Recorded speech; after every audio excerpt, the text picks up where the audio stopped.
আজকে এসআই মেন্সের যে সিলেবাসটা, যেটা তোমরা অলরেডি হয়তো কিছুটা জানো, সেইটা আমি একবার বলে দিচ্ছি। তারপরে ক্লার্কশিপ মেন্সের সিলেবাসের বিষয়ে যাব। আজকের অ্যাজেন্ডা অফ দ্য সেশন কী কী থাকবে সেটা তোমাদেরকে বলে দিচ্ছি। প্রথমে এসআই মেন্সের সিলেবাসটা একটু ডিসকাস করে দিচ্ছি। তারপরে কিছু প্রিভিয়াস ইয়ারের কোশ্চেনও আমি দেখাবো কেমন হয়। তারপর ক্লার্কশিপ মেন্সের সিলেবাসে আমরা যাব। ক্লার্কশিপের আগের বিগত বছরের কোশ্চেন কেমন এসছে সেটাতে দেখাবো, এবং সেখানে কি কি ব্যাপার এসেছে সেটা একটু খেয়াল রাখবে। আর তারপরে আজকে আমরা ক্লাস ওয়ানের একটা অংশ করব, অনুবাদ বা ট্রান্সলেশন সংক্রান্ত। ক্লাসটা তো শেষে আসতে দেখে নিই। চলো, অ্যাসাইনমেন্টসে জানো তিনটে এরকম পেপার হয়। জেনারেল স্টাডিজের একটা পেপার হয়, একটা পেপার 2 হয় যেখানে ইংলিশ থাকে 50 মার্কসের, একটা পেপার 3 থাকে যেখানে আমাদের জন্য বাংলা, তাছাড়া হিন্দি, উর্দু, নেপালি এই ধরনের 50 মার্কসের থাকে। তিনটে পেপারের মাঝখানে মোটামুটি যারা এসআই দেবে বা আগে দিয়েছো তারা জানো যে পেপার 1 পেপার 2 এর মাঝখানে আধ ঘন্টা থেকে 1 ঘন্টার একটা ব্রেক দেয় ওরা। সাধারণত তোমাকে বাইরে যেতে দেবে না, বাথরুম, টয়লেট এই সমস্তই যেতে দেওয়া হয়। আর এর মাঝখানে মোটামুটি 30 মিনিটের একটা গ্যাপ তুমি পাবে, রিল্যাক্সেশন টাইম।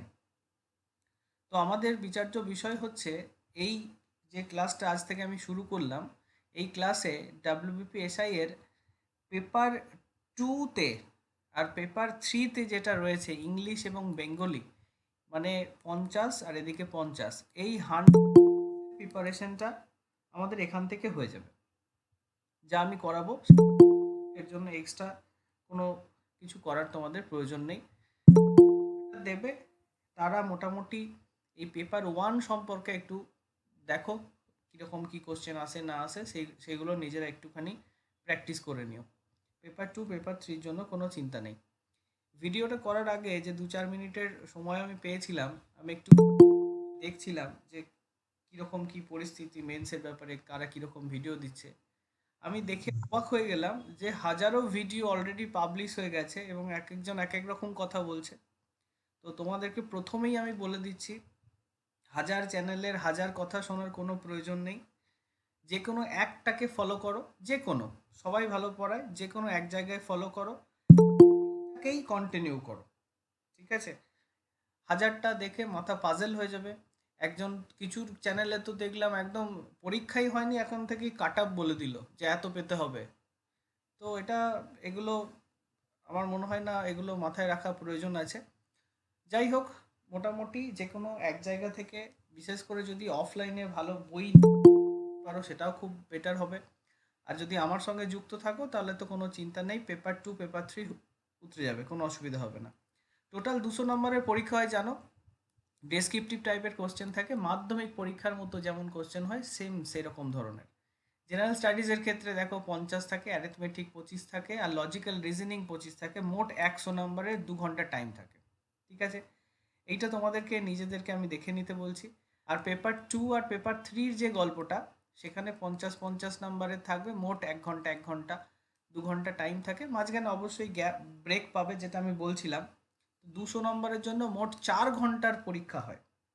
ভয় পাওয়ার কিছু নেই। মানে এই 4 ঘন্টা যে কিভাবে কেটে যাবে, এটা তোমরা মনে হবে যে আরেকটু বেশি সময় পেলে ভালো হতো।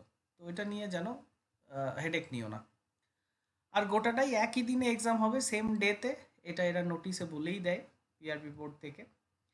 পেপার 2-তে ইংরেজিতে কি কি আছে একবার দেখে নাও। একটা রিপোর্ট দেওয়া থাকে, অথবা দিয়ে দিয়ে একটা প্রেসিও দেওয়া থাকে, ঠিক আছে? কখনো কখনো দেখা যেতে, এবার সিলেবাসে ওরা সামারিও লিখে থাকে। তো সামারি বা প্রেসির মধ্যে যে কোনো একটা, অথবা তোমাকে রিপোর্ট একটা, এটা করতে হয়।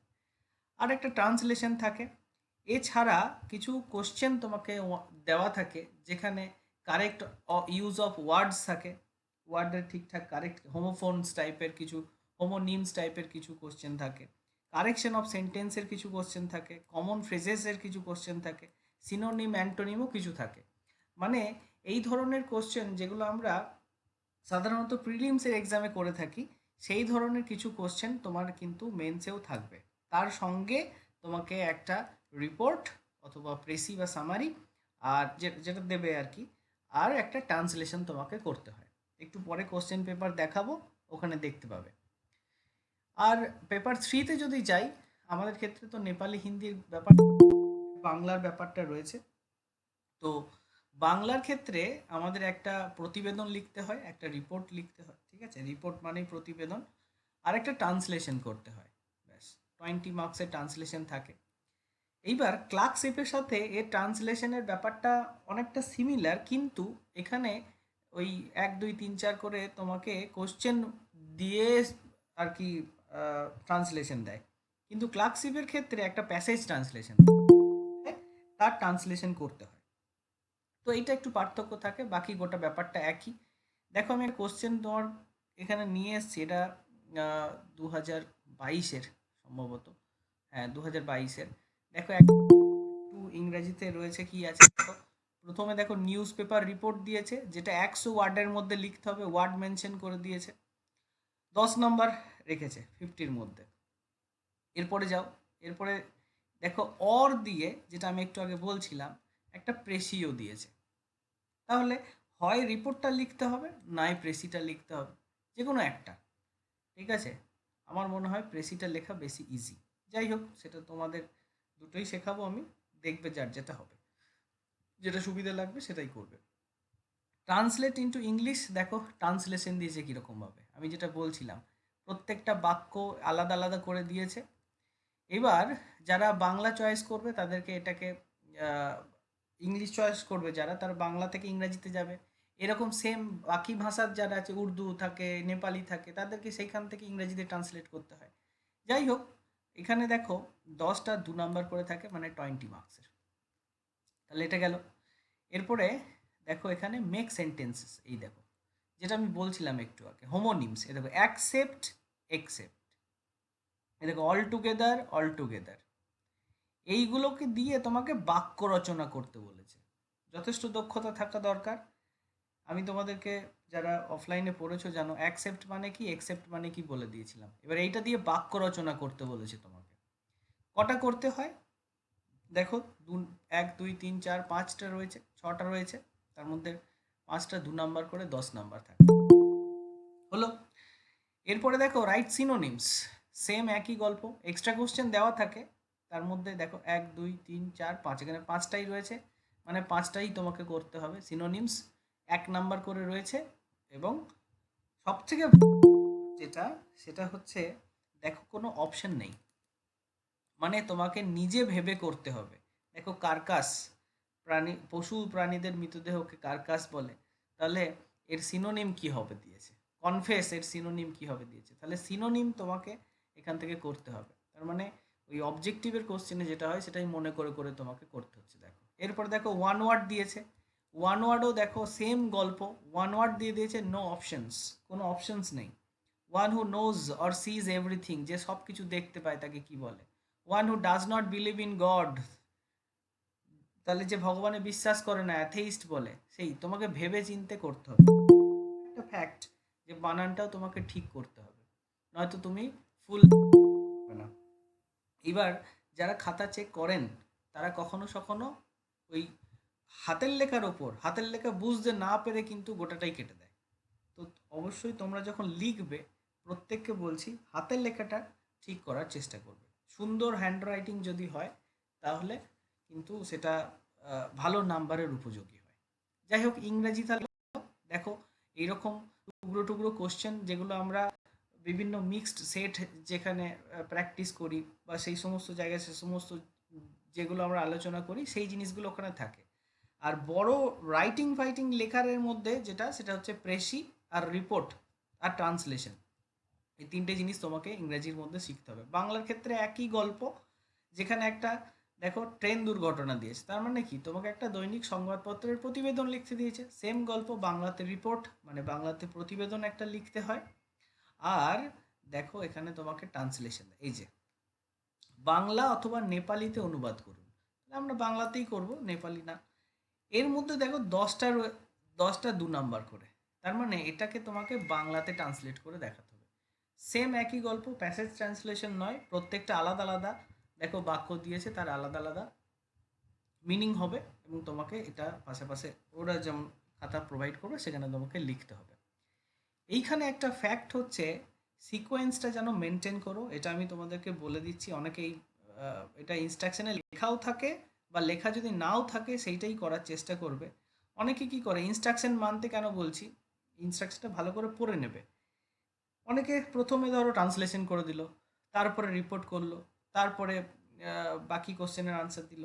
এরকমটা না করে প্রথমে 1, তারপরে 2, তারপরে 3 যেমন আছে তেমন সিকোয়েন্স অনুযায়ী আনসার দেওয়ার চেষ্টা করবে, এটা বেটার হবে। যদি ইনস্ট্রাকশনে থাকে তাহলে তো খুবই ভালো, যদি না থাকে তাও এই কাজটাই করার চেষ্টা করবে। ওকে, তাহলে এটা গেল। এবার দেখো বাংলার যদি কোশ্চেনে যাই, আচ্ছা বাংলার সিলেবাসটা একবার দেখে নাও। এখানে রিপোর্ট আর এদিকে ট্রান্সলেশন, ঠিক আছে। এইবার দেখো বাংলা কোশ্চেনে এই যে অনুবাদ 20 নাম্বার যেটা বলছিলাম আমি, আর এখানে দেখো ট্রেন দুর্ঘটনা দিয়ে যে সংবাদপত্রের প্রতিবেদন, এরকম একটা প্রতিবেদন থাকবে যেটা 30 নাম্বার। তাহলে একটা 30 একটা 20, টোটাল 50 হয়ে গেল। ইংরাজির ক্ষেত্রে একটু কিন্তু এরা 10, 5, 5 আর এদিকে 20, 30 এরকমভাবে 20, 10 এরকমভাবে ভেঙেছে। ওখানে দেখো একটা রিপোর্ট লিখে তুমি কত পাচ্ছিলে, 30 পাচ্ছিলে, আর ইংরাজিতে একটা রিপোর্ট লিখে দেখো 10 পাবে। তার মানে মার্কস ডিভিশনের একটা ভাইটাল রোল আছে।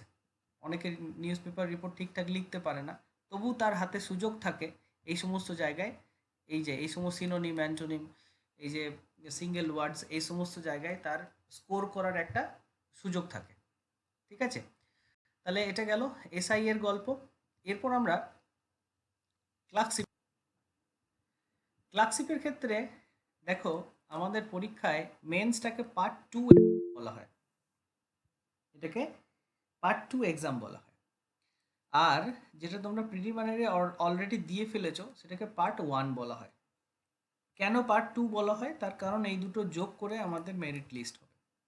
এখানে 100, পার্ট 1-এ ছিল 100, মানে মোট 200-র ওপর আমাদের কাট অফ নির্ধারণ হয়। ঠিক আছে, এইবার এই যে মেন্সের 100 নাম্বার রয়েছে, এর জন্য তোমরা 60 মিনিট মানে 1 ঘন্টা সময় পাবে। দুটো গ্রুপে পরীক্ষা থাকে, একটা কি, একটা ইংরাজি থাকে গ্রুপ এতে যেখানে 50 নাম্বার বরাদ্দ রয়েছে, আরেকটা গ্রুপ বি থাকে যেখানে আঞ্চলিক ভাষা রয়েছে। আমাদের আঞ্চলিক ভাষা বাংলা, আমরা এটা বাংলা নিয়ে চিন্তা ভাবনা করব, মানে আমরা ভেবে নেব যে ইংরাজি এবং বাংলা এর ওপর আমাদের এক্সাম দিতে হবে। টোটাল 3টে প্লাস 3টে মানে 6টা টপিকের ওপর তোমাকে লেখালেখি করতে হয়।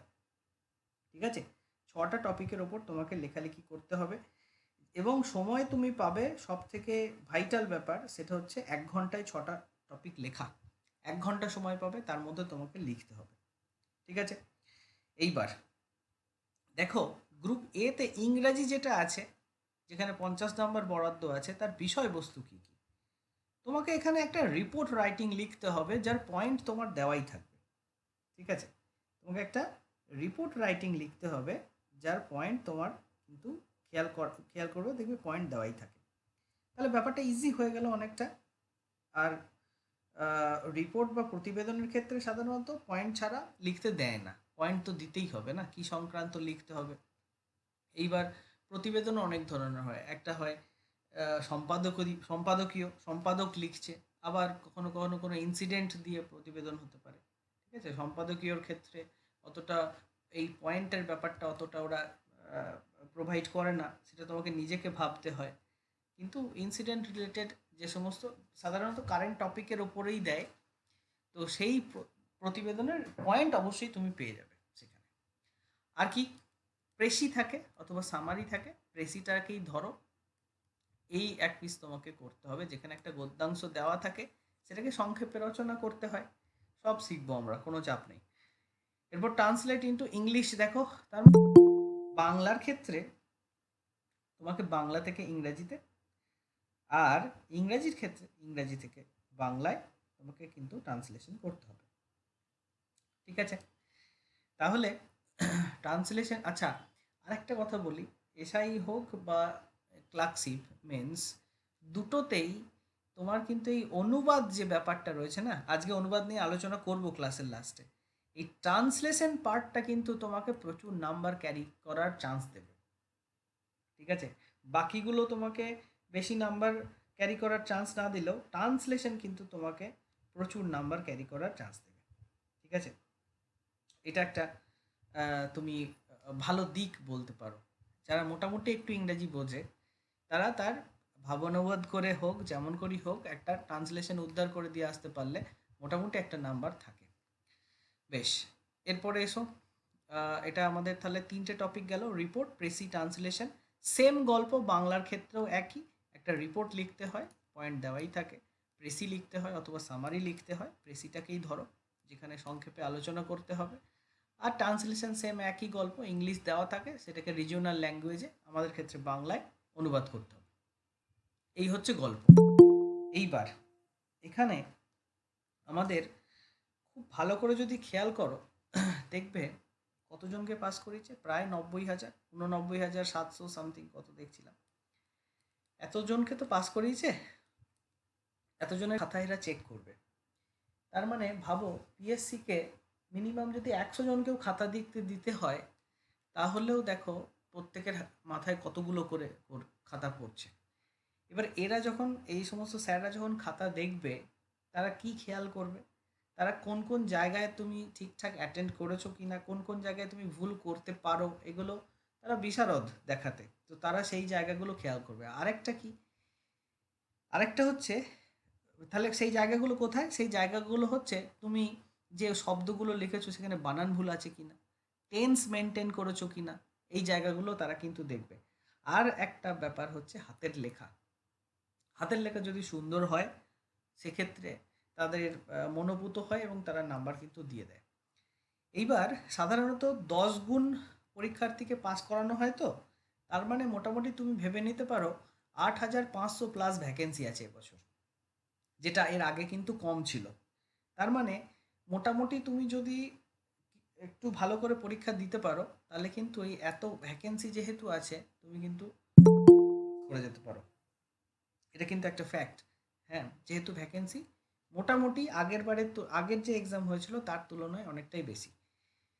ঠিক আছে, তাহলে এইটা তুমি একটুখানি চিন্তা ভাবনা করো। আর আজকের ক্লাসে তো আমরা যাচ্ছি, প্রিভিয়াস ইয়ারের একটা আমি সেট তোমাদেরকে যেখানে তোমরা দেখতে পাবে যে কীরকম কোশ্চেন এসেছিল। চলো সেটটা দেখে নাও। এই যে দেখো, 2019-এর পরীক্ষা 20-তে হয়েছিল। কোশ্চেনটা কেমন দেখো, 50 নাম্বারের। দেখো করোনা ভাইরাস, সেই সময় 19-20 সালে করোনা ভাইরাসের গল্প। দেখো 15 নাম্বার ছিল, একটা রিপোর্ট লিখতে বলেছে, ঠিক আছে?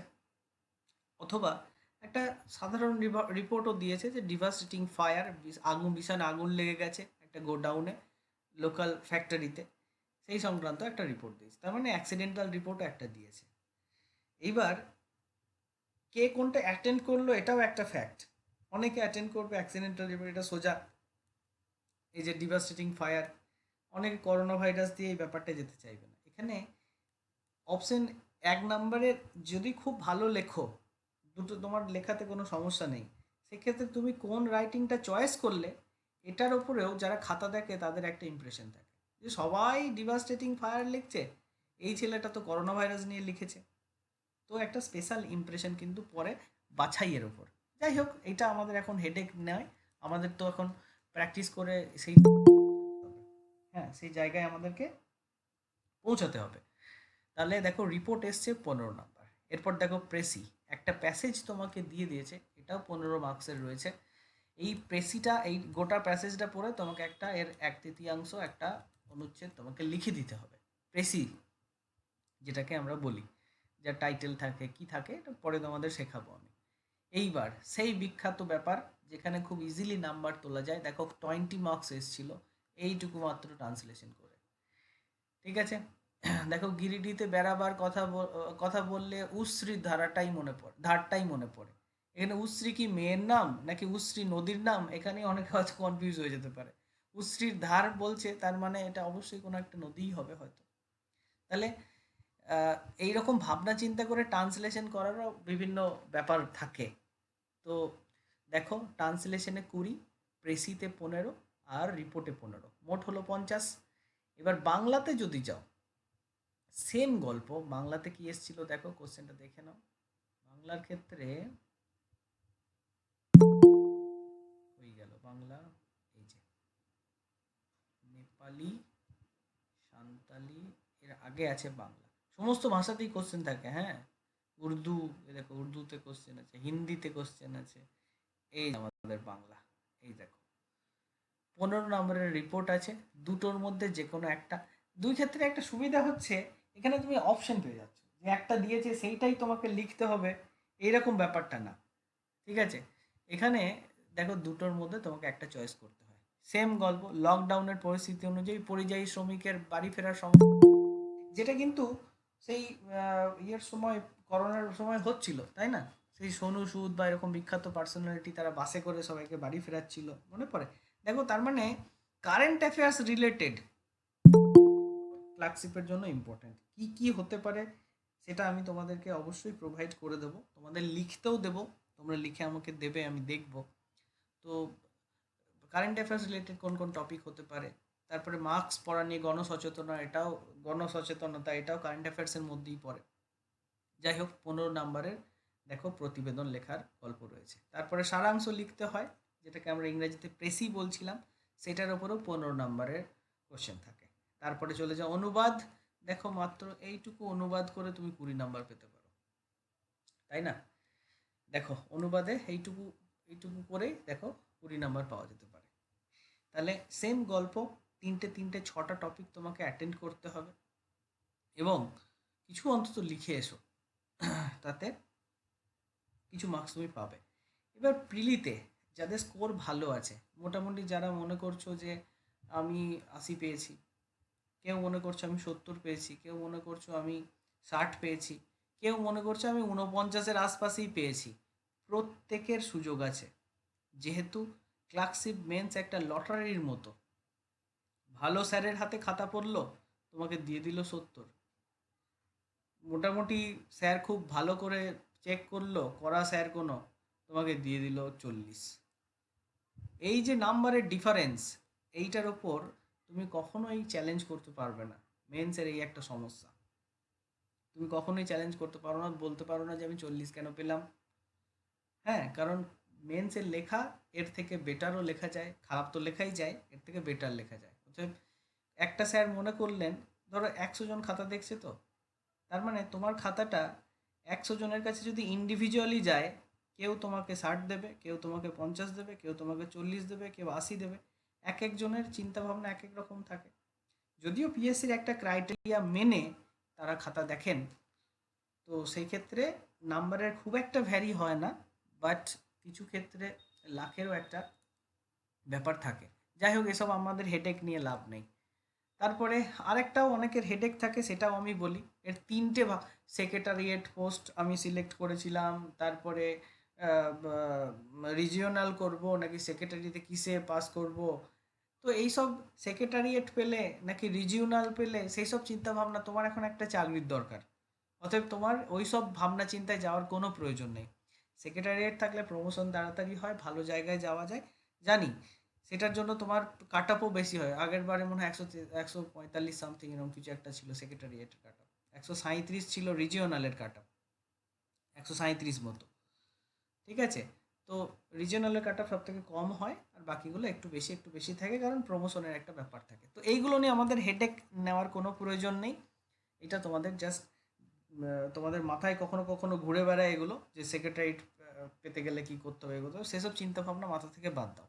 এইবার মাধ্যমিকে যখন লিখতে, তখন হাতের লেখার খুব একটা স্পিড ছিল, সেই স্পিডটাকে ফিরিয়ে আনতে হবে, যেটা তুমি রোজ না লিখলে হবে না।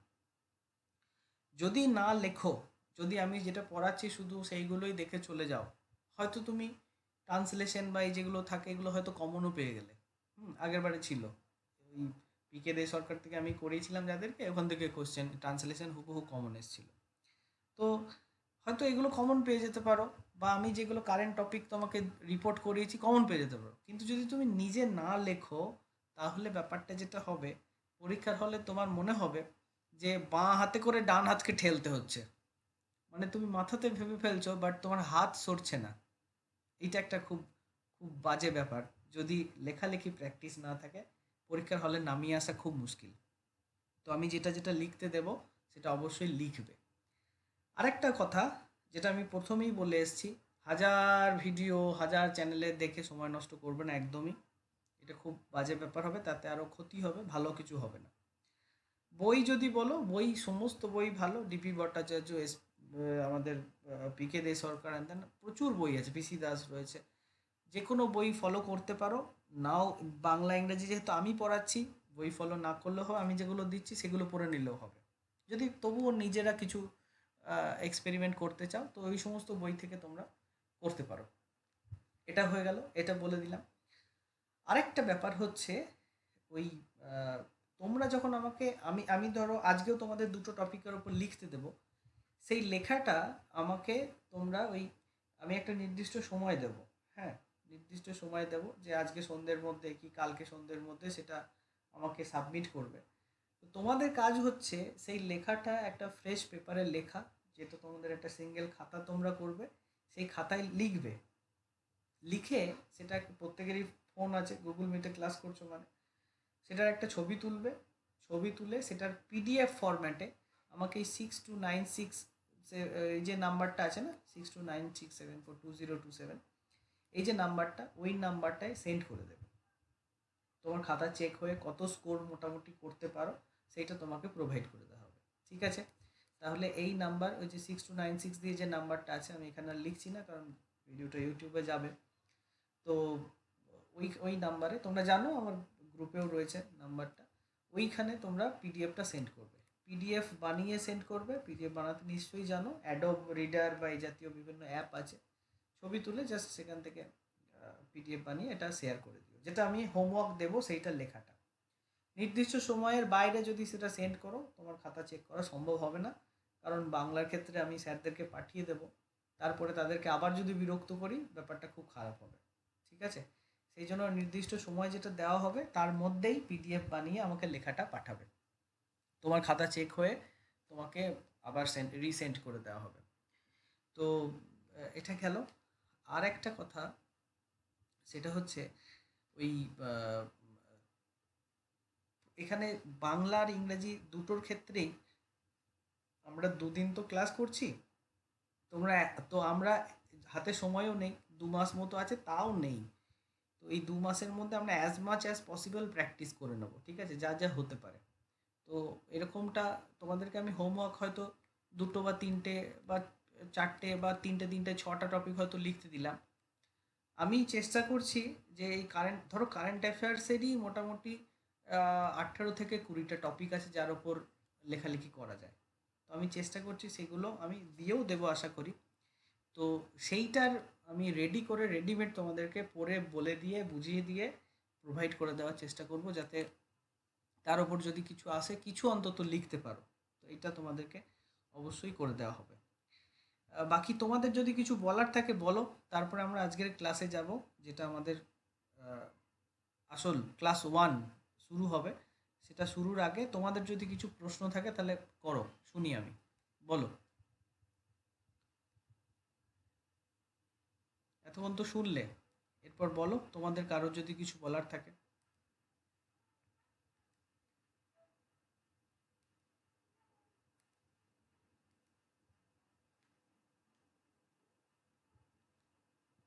সায়ন, রিক, সোমনাথ, শ্রীকান্ত, বলো কারোর যদি কিছু বলার থাকে।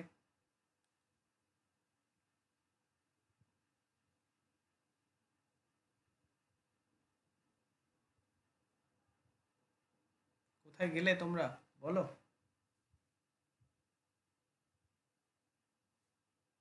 বাকিদের, বাকিদের কারো কিছু বলার আছে? No, sir. ওকে, হ্যালো স্যার। বলো বলো বলো। হ্যালো হ্যাঁ বলো, শোনা স্যার, যাচ্ছে, বলো। লিখতে তো পারবো না, যে ইংরাজিটা খুব অসুবিধা হয় লিখতে, আমি তো খুবই পারি না, আপনি দেখিয়ে দেবেন ভালো করে। হ্যালো। হ্যাঁ, সেটার তো ব্যবস্থাই চলছে। ঠিক আছে, কিভাবে লিখতে হয় সেটা তো আমি বলেই দেবো। এবার এখানে বেসিক একটা জ্ঞানের তো প্রয়োজন আছে, সেটা হচ্ছে টেন্স।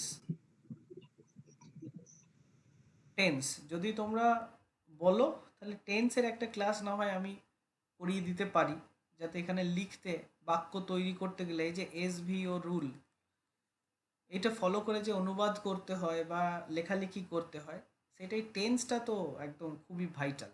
এটা তোমার চাই যদি বলো তোমরা, আমি টেন্সের একটা ক্লাস করিয়েও দিতে পারি।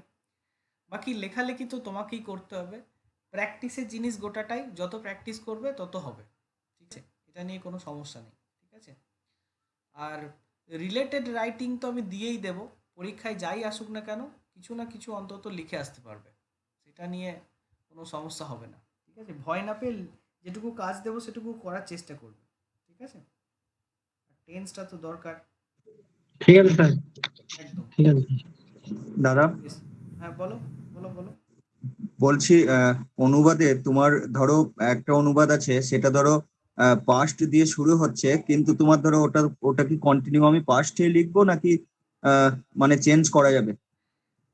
টেন্স চেঞ্জ করা যাবে না ভাই। তোমাকে সবার প্রথম অনুবাদ করতে গেলে আমি একটু পরে বলবো তোমাকে এই বিষয়ে, যে অনুবাদ যখন করবে তোমাকে আগে প্যাসেজটা পড়ে নিতে হবে, দেখবে যে কোন টেন্স এরা মেনটেন করছে, যে টেন্স মেনটেন করছে সেই টেন্সই তোমাকে মেনটেন করে চলতে হবে। এবার বাক্যের মাঝখানে হঠাৎ করে কোনো একটা জায়গায় ভবিষ্যতের কোনো কথা বলে দিল, তো সেই বাক্যটাকে তুমি অবশ্যই সেই রকমভাবে অনুবাদ করবে, কিন্তু ওই তুমি নিজে থেকে কিন্তু চেঞ্জ করতে পারো না। ঠিক আছে। আর দেবেশ, দেবদীপ, স্যার হ্যালো। বলো। হ্যাঁ স্যার, বলছি আপনি বাড়িতে যে কাজগুলো দেবেন, তো ওগুলো কি আমাদের লেখাগুলো শুধু কারেকশন করে দেবেন, না ওগুলোর যেটা কারেক্ট একবার ফরম্যাটে লেখা হবে সেটা আপনি প্রোভাইড করবেন? তোমরা নিজেরা লিখে প্রোভাইড করবে আমাকে, সেটা চেক করে আমি তোমাদেরকে নাম কি কি ভুল করেছো, কি কি ইমপ্রুভ করতে হবে এই সমস্ত লিখে দিয়ে দেবো, বাকি স্যাররা বাংলা খাতা দেখেও তাই করবে।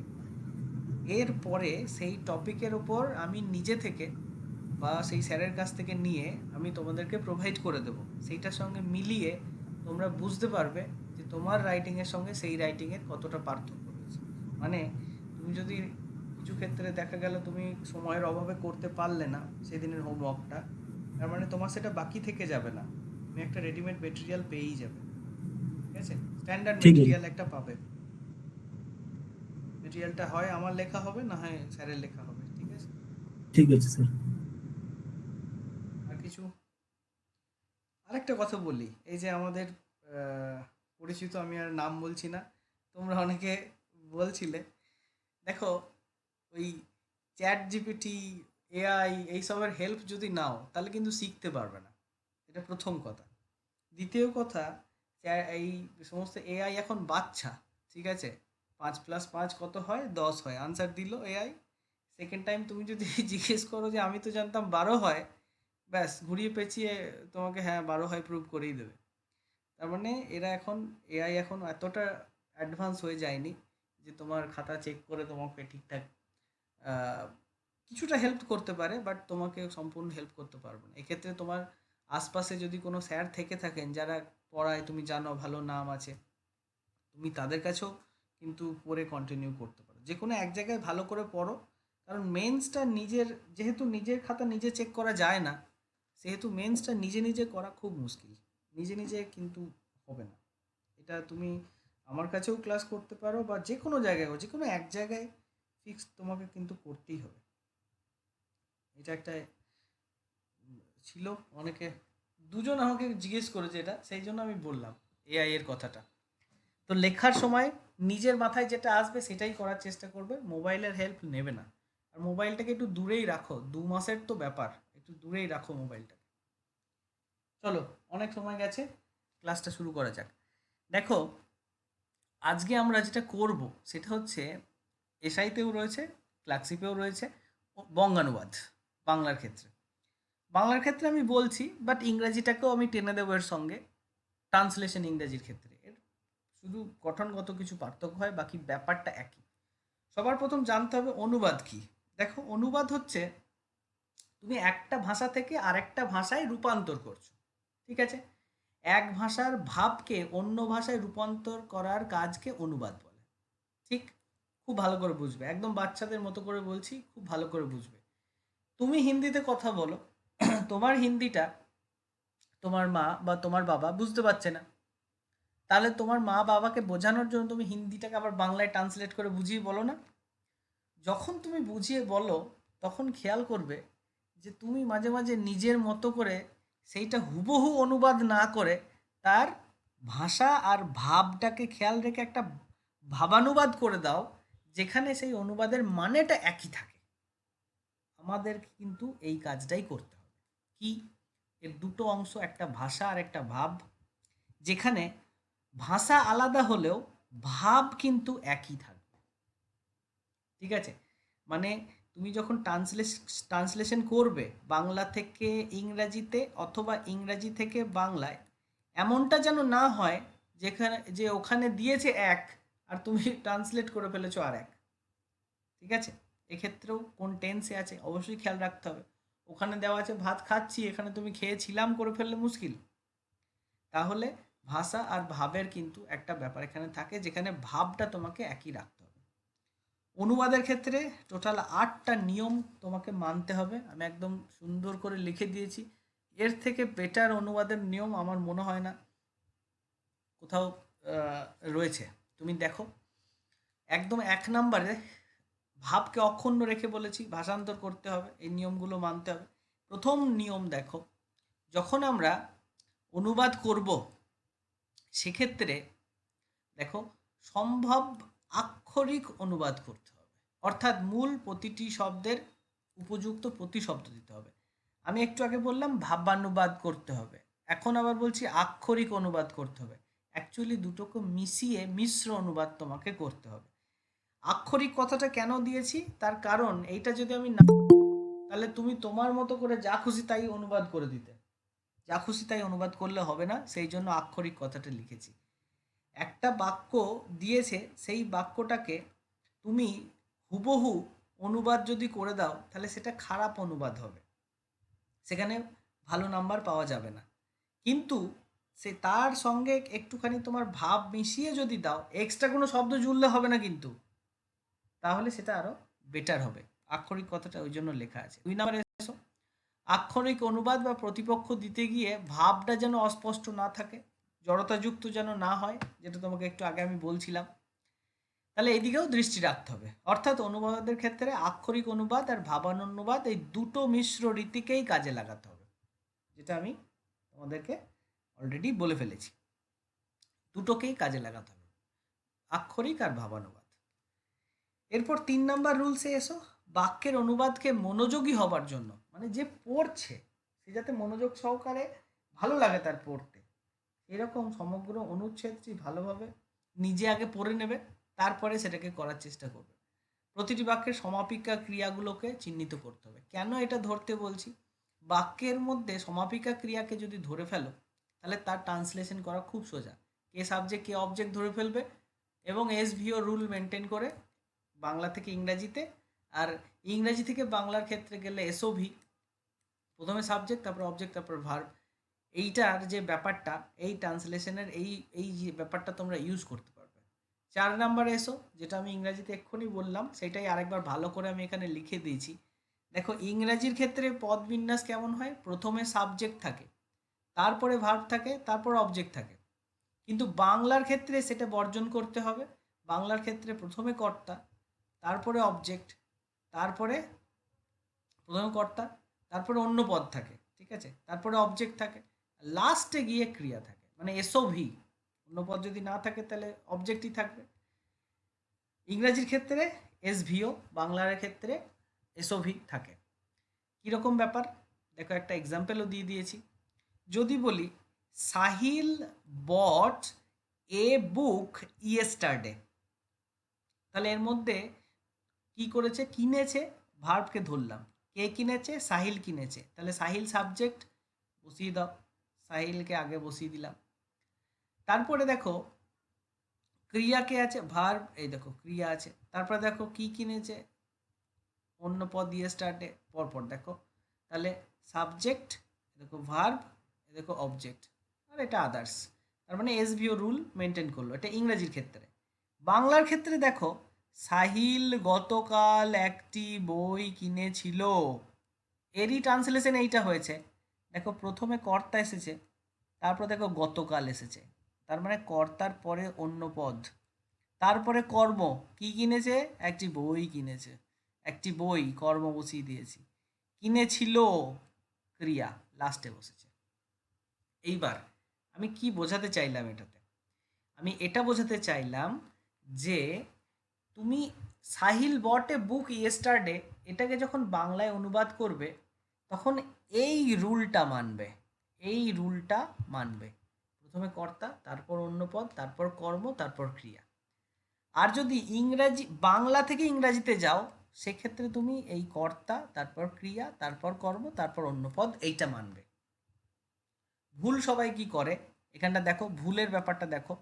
ভুলের ব্যাপারটা হচ্ছে, আমি যেটা বলতে চাইছি সেটা হচ্ছে, দেখো সাহিল গতকাল একটি বই কিনেছিল, এটা অনেকে সাহিল একটি বই কিনেছিল গতকাল, ব্যাপার তো একই। কিন্তু তুমি যদি এরকম গতকালটাকে লাস্টে দিয়ে দাও তোমার কিন্তু ট্রান্সলেশনের মাত্রা কমে গেল। মানে কেউ ওইটা লিখে 2 পেয়ে যাবে আর তুমি হাফ পেয়ে যাবে। কেন?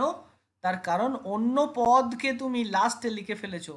বাংলার ক্ষেত্রে রুল হচ্ছে কর্তার পরে অন্য পদ, অন্য পদ না থাকলে কর্তার পরে কর্ম এবং লাস্টে ক্রিয়া। তুমি সেই কাজটা করনি, তুমি গতকালকে লাস্টে লিখে দিয়েছো, হবে না। হবে না মানে ভুল হবে না, বাট ভালো হবে না। ঠিক আছে? সেম গল্প ইংরাজির ক্ষেত্রে অন্য পদকে লাস্টে লিখতে হয়, তুমি ইয়েস্টারডেকে টেনে আগে বসিয়েছো। ধরো বললে সাহিল বট ইয়েস্টারডে বুক, অথবা এই ভুলটা না করলেও অনেকে এই ভুলটা করে যে ইয়েস্টারডে সাহিল, ইয়েস্টারডে এরম লেখে, ইয়েস্টারডে সাহিল বট এ বুক, ফুল স্টপ। তাহলে কি হলো? তুমি ইয়েস্টারডে দিয়ে বাক্য শুরু করে দিলে। দেখো তাহলে ইয়েস্টারডে দিয়ে বাক্য তোমার ভুল হলো না, কিন্তু খারাপ ইংরেজি হলো, খারাপ ট্রান্সলেশন হলো। এখানে কিন্তু তোমাকে পরীক্ষক কিন্তু নাম্বার দেবেন না, কোনো মতেই দেবেন না। হয়তো 2 থাকলে হাফ দিতে পারে, তাও দেবে না। বোঝা গেল? তাহলে তোমাকে এই এই এই গঠনটা, এই যে রুলটা শেখালাম, এই যে গঠনটা শেখালাম, এসভিও আর এসওভি, এই গঠনটা মেনটেন করে তোমাকে ট্রান্সলেশন করতে হবে। অনেকে বলে না যে দাদা আমি ট্রান্সলেশন করে ফেলি কিন্তু আমি নাম্বার পাই না। কেন? তার কারণ এইটা। তার কারণ তুমি ইয়েস্টারডেকে লাস্টে লেখা দরকার ছিল, তুমি ইয়েস্টারডে দিয়ে বাক্য শুরু করেছো, তো কেন নাম্বার দেবে তোমাকে? বাংলার ক্ষেত্রেও তাই। বাংলার ক্ষেত্রে সাহিল গতকাল একটি বই কিনেছিল, তুমি বলে দাও গতকাল সাহিল একটা বই কিনেছিল, গতকালকে তুমি আগিয়ে দিয়ে গতকাল দিয়ে বাক্য শুরু করছো, তাহলে ভুল হবে না, বাট খারাপ হবে। তাহলে ভালো করতে গেলে ইংরাজির ক্ষেত্রে এসভিও, বাংলার ক্ষেত্রে এসওভি, এই গঠন রীতি মেনে ট্রান্সলেশন করতে হবে। ঢুকেছে মাথায়? নয়তো আবার বলবো, বলো বুঝেছো এত দূর?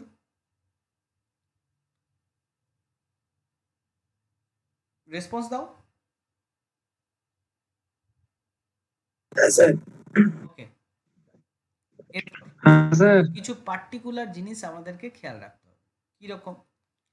কোনো বাক্যে যদি দেখো ইট দিয়ে বাক্য শুরু করেছে, দেয়ার দিয়ে বাক্য শুরু করেছে, মানে ইন্ট্রোডাক্টরি ইট, ইন্ট্রোডাক্টরি দেয়ারের কথা বলছি আমি। কিছু কিছু সেন্টেন্স থাকে যেগুলোর ক্ষেত্রে সাবজেক্ট থাকে না বলে বাক্যের নিয়ম সাবজেক্ট ভার, সাবজেক্ট অবজেক্ট, তারপর এসওভি। তাহলে সেক্ষেত্রে বা এসভিও, সেক্ষেত্রে সাবজেক্টই যদি না থাকে তাহলে ট্রান্সলেশন কী করে করব? সেক্ষেত্রে গ্রামার যারা তৈরি করেছে তারা বলেছে ইট দিয়ে বা দেয়ার দিয়ে বাক্য শুরু করতে, এইটাকেই সাবজেক্ট হিসাবে ইউজ করে নিতে। কিন্তু এর যখন অনুবাদ হবে তখন এর কিন্তু অনুবাদ করার প্রয়োজন নেই। খুব ভাইটাল এটা, ইটের আর দেয়ারের অনুবাদ করার প্রয়োজন নেই যখন এটা ইন্ট্রোডাক্টরি ইট বা দেয়ার হিসাবে ইউজ হবে। যেমন এক্ষেত্রে দেখো ইট ইজ রেনিং, এর ক্ষেত্রে তুমি ইটের অনুবাদ কখনোই করবে না, তুমি বলবে বৃষ্টি হচ্ছে, হইতেছে।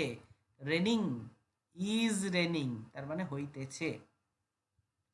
দেয়ার ওয়াজ এ কিং ইন ইন্ডিয়া, এখানে দেয়ারের অনুবাদ তুমি করবে না। এখানে ইট মানে এটা, এখানে দেয়ার মানে সেখানে, এইসব কিন্তু করা যাবে না। যেটা আমি বললাম ইট আর দেয়ারের অনুবাদের প্রয়োজন নেই। কখন প্রয়োজন নেই? বাক্যের মাঝখানে যদি থাকে তাহলে কি তুমি ইট আর দেয়ারের অনুবাদ করবে না? হ্যাঁ করবে।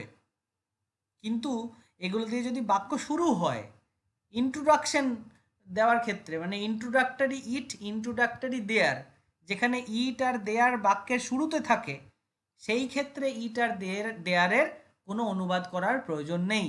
তাহলে দেয়ার ওয়াজ এ কিং ইন ইন্ডিয়া এর অনুবাদ যখন আমরা করব, তখন আমরা বলবো ভারতবর্ষে একজন রাজা ছিলেন। দেয়ার ওয়াজ এ কিং ইন ইন্ডিয়া, ওয়াজ তার মানে ভারতবর্ষে একজন রাজা ছিলেন। সেখানে ভারতবর্ষে একজন রাজা ছিলেন, এরকম কিন্তু এর বাংলা হবে না।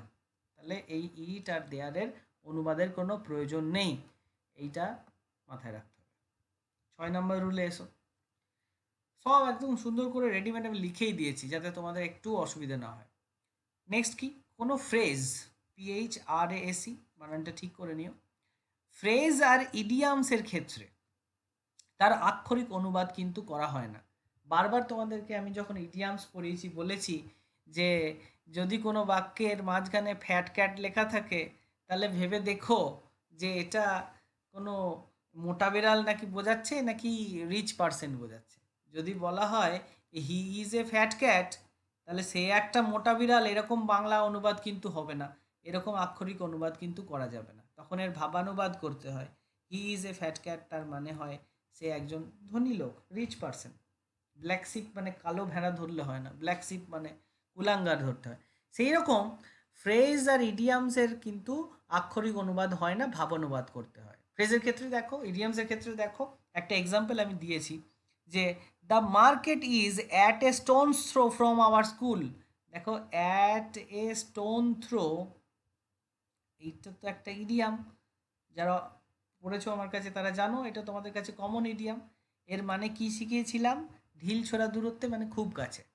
এইবার দেখো, অ্যাট এ স্টোনস থ্রো, এখানে যদি একটা ঢিল ছোড়া দূরত্বে এরকম যদি তুমি লেখো, মানে এর আক্ষরিক অনুবাদ যদি তুমি করো যে দ্য মার্কেট, আরে বাজারটি, এখানে এটা ঠিক করে নিও, বাজারটি আমাদের বিদ্যালয় থেকে ঢিল ছোড়া দূরত্বে, এটা আক্ষরিক অনুবাদ হয়ে গেল।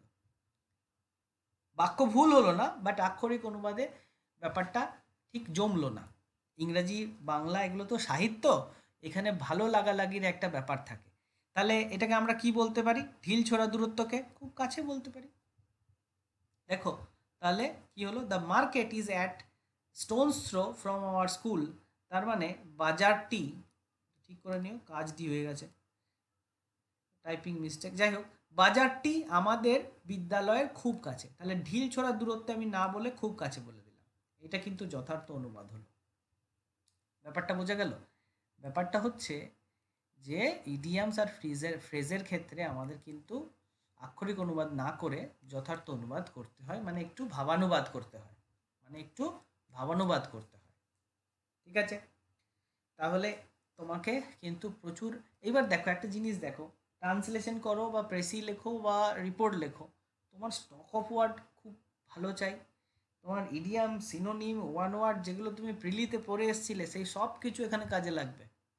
তুমি যদি অ্যাট এ স্টোনস থ্রো এটা যে একটা ইডিয়াম, এইটাই যদি তোমার না জানা থাকে তাহলে তুমি এর অনুবাদ করবেটা কি করে?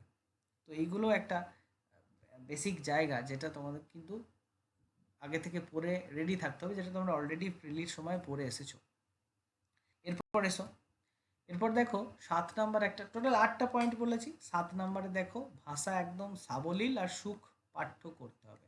এমন কোনো ভাষা ইউজ করবে না যেটা বিশাল কঠিন, তোমাকে কঠিন করে লিখতে হবে না, তোমাকে সহজ সরল ভাষায় লিখতে হবে, অতি সহজ সরল ভাষায়, যতটা সোজা করা যায়।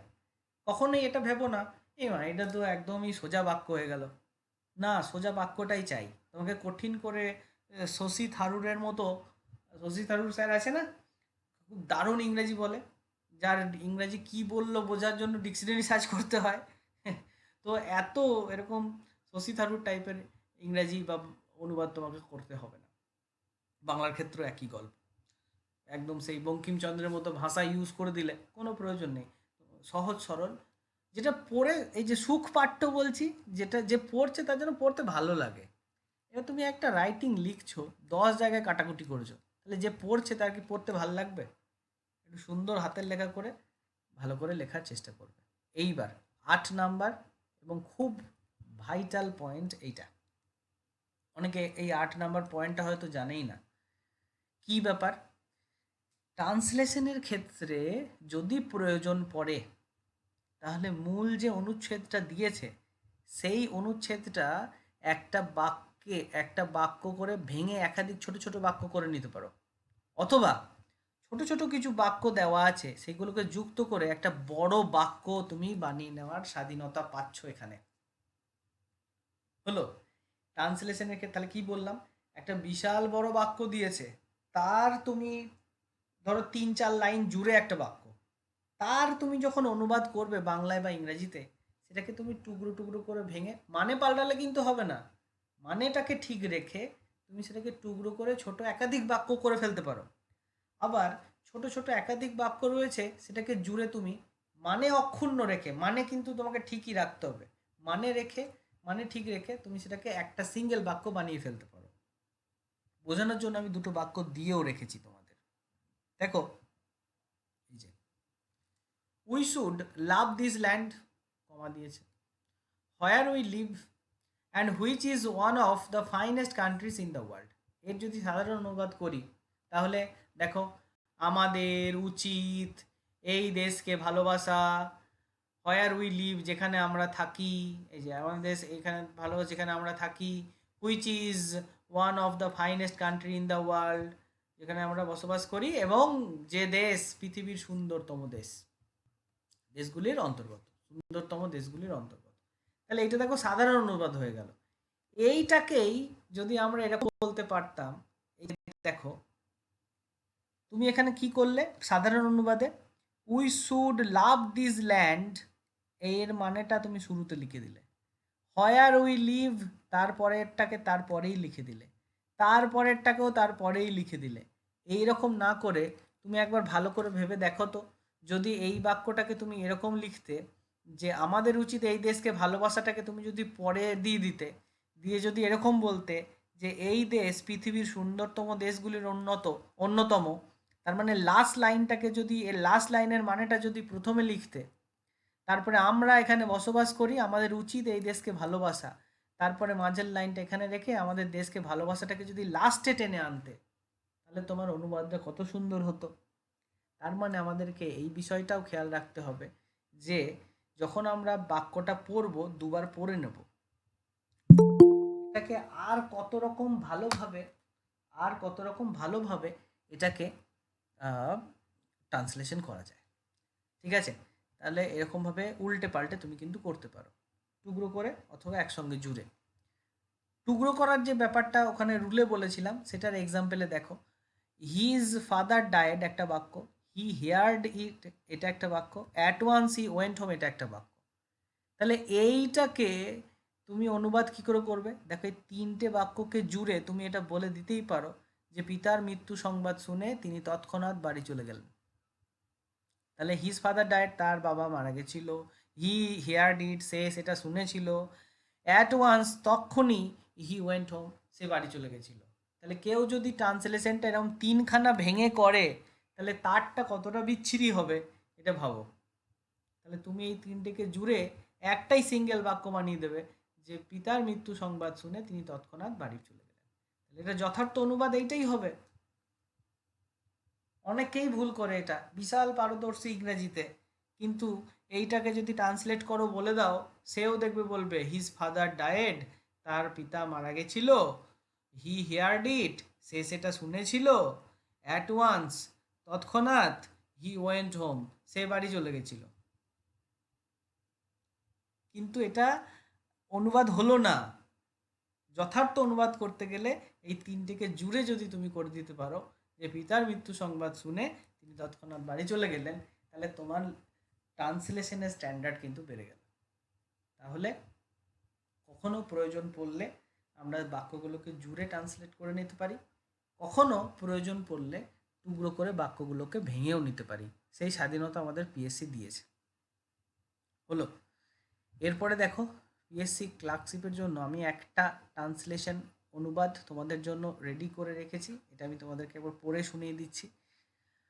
আর এর পরে যেটা আসছে 2 আর 3-এ, এইটা তোমাদের বাড়ির জন্য হোমওয়ার্ক থাকবে, যেটা তোমরা আমাকে আগামী দিন মানে স্যাটারডে সন্ধে 6টার আগে পাঠাবে। কেন? কারণ ওই তোমার সানডে সকালবেলা, সানডে সকালে কিন্তু আমাদের ক্লাস আছে, ঠিক আছে? রুটিন অনুযায়ী, রুটিন তো তোমাদের দেওয়াই আছে, বৃহস্পতিবার আর সানডে সম্ভবত, সেই অনুযায়ী যেমন রুটিন আছে তেমনই ক্লাস হবে।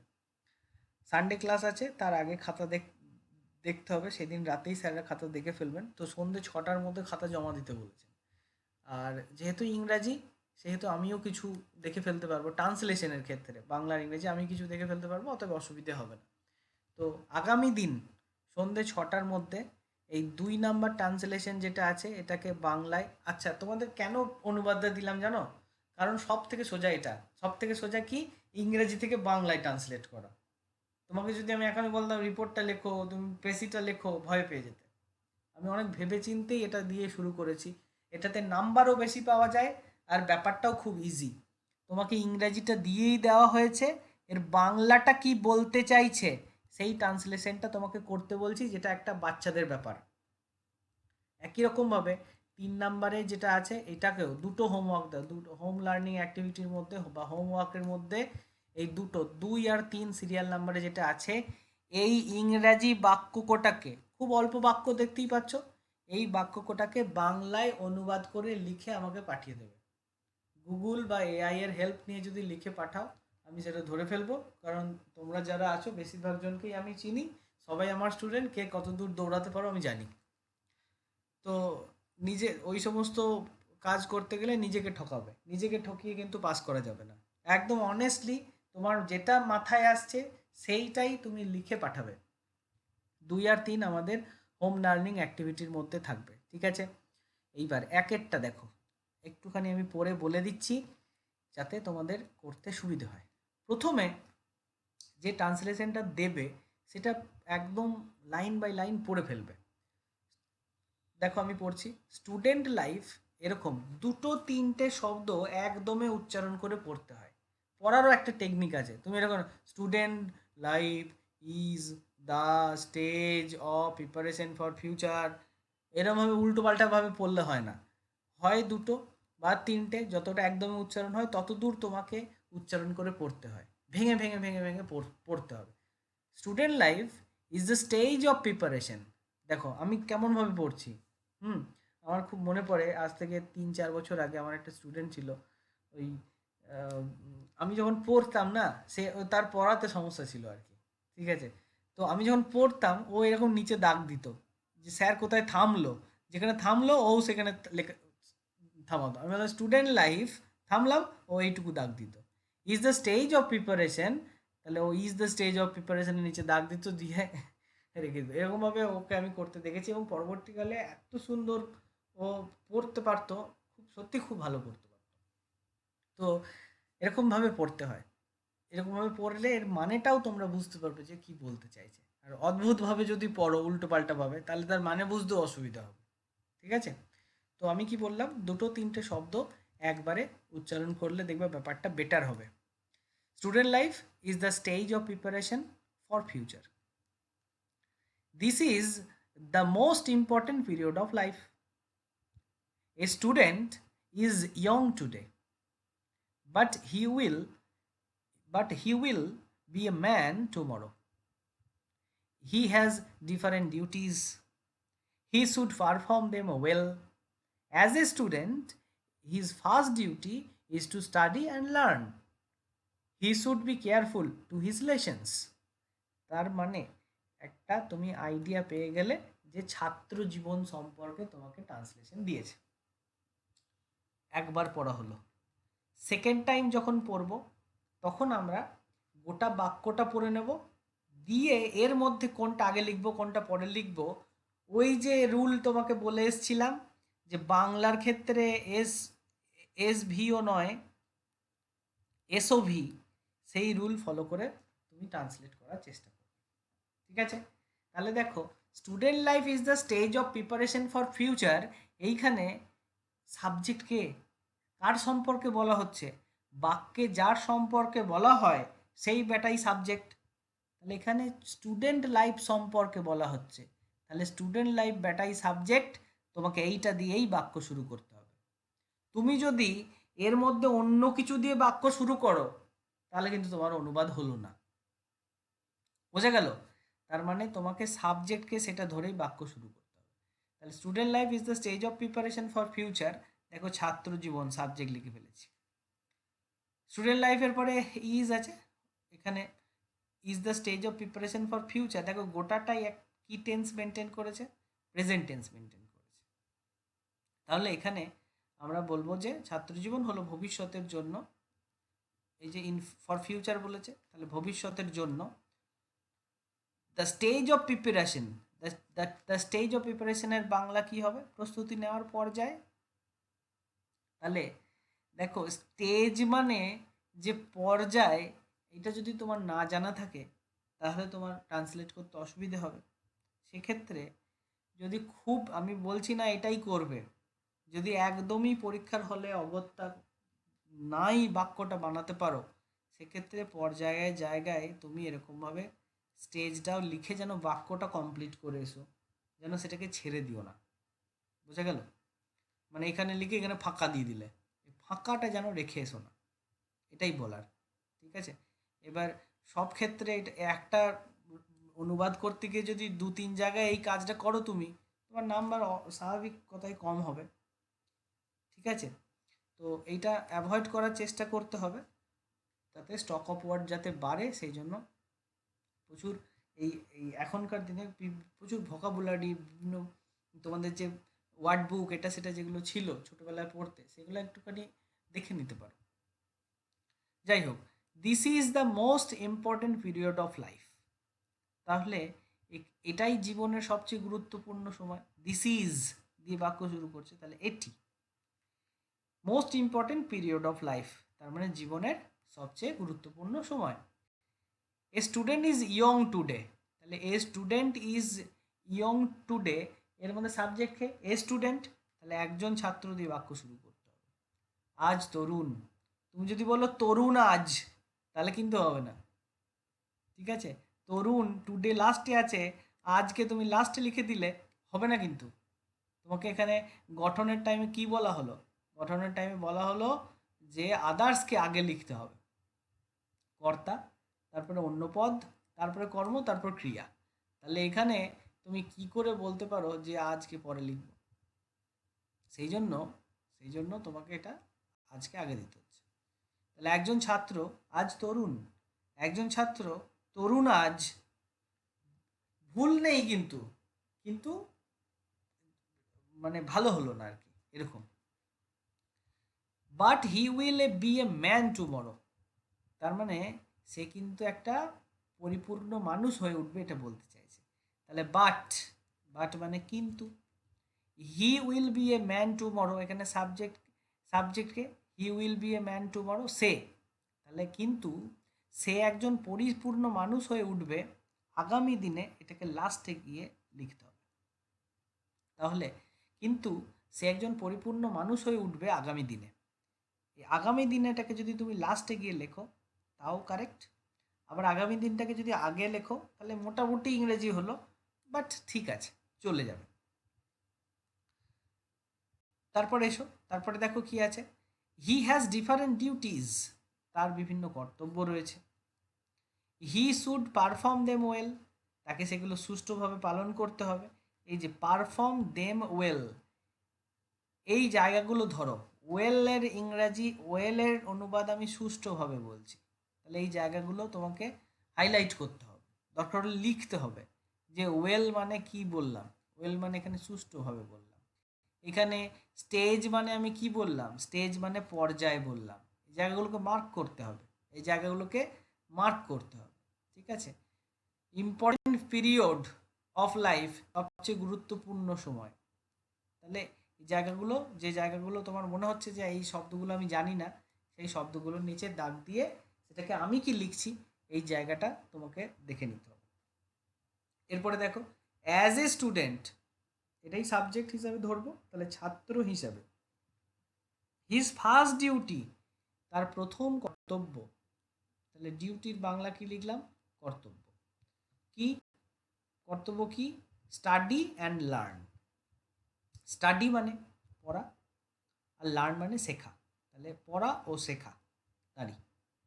এবার যদি কেউ বলে পড়া ও শেখা হলো ছাত্র হিসাবে তার প্রথম কর্তব্য, তাহলে তার বাক্যটা কি ভুল হলো?